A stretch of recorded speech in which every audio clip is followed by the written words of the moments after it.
స్వాతి, ప్రస్తుతం మనం ప్రమాద స్థలంలోనే ఉన్నాం. నంద్యాల ఎంపీ బైరెడ్డి శబరి ఇక్కడికి వచ్చారు. పోలీసులు అధికారులతో మాట్లాడారు. సంఘటన ఎలా జరిగింది తెలుసుకున్నారు. ఆమెతో మాట్లాడే ప్రయత్నం చేద్దాం. మేడం చెప్పండి, ఎట్లా జరిగింది ఇన్సిడెంట్, మీకున్న సమాచారం ఏంటి?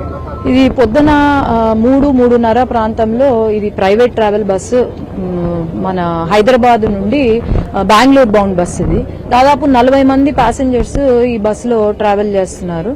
ఇది ఏంటంటే దివాళీ పండగ పూర్తి కావడంతో అందరూ ఫ్యామిలీస్ తో పాటు వెళ్లడం, బెంగళూరుకి వెళ్లడము జరిగింది.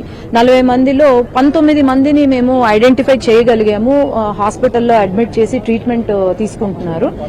ఇంకా మిగతా మంది మనం అందరం చూస్తే అక్కడ బస్సు ఒక బైక్ ని ఢీ కొట్టి ఆ బైక్ కూడా బస్సు కింద ఉంది.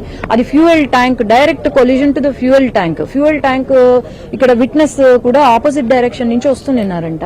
ఆయన చెప్తున్నారు, అమ్మ కొట్టంగానే విత్ ఇన్ సెకండ్స్ మొత్తం బస్సు అంటుకుందమ్మా, నేను ట్రై చేశాను ఏమన్నా కాపాడగలుగుతానా అని, అసలు ఆ సిచ్యువేషనే లేదు, మొత్తం బస్సు అంటుకుంది. కొంతమంది మాత్రము విండోస్ నుంచి దూకే వాళ్ళు, నేను కొంచెం హెల్ప్ చేయగలిగాను, వాళ్ళను దూరం తీసుకొని రాగలిగాను, అంతే తప్ప అది పెద్ద బాంబ్ బ్లాస్ట్ మాదిరి ఉండింది అని అంటున్నారు పాపం విట్నెస్ కూడా.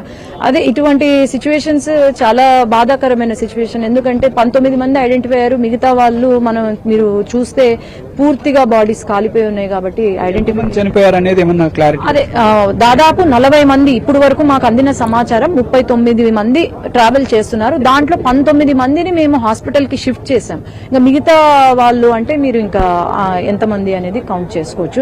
ఎందుకంటే నేను పర్ఫెక్ట్ నంబర్ అయితే ఇవ్వలేను. Investigation it's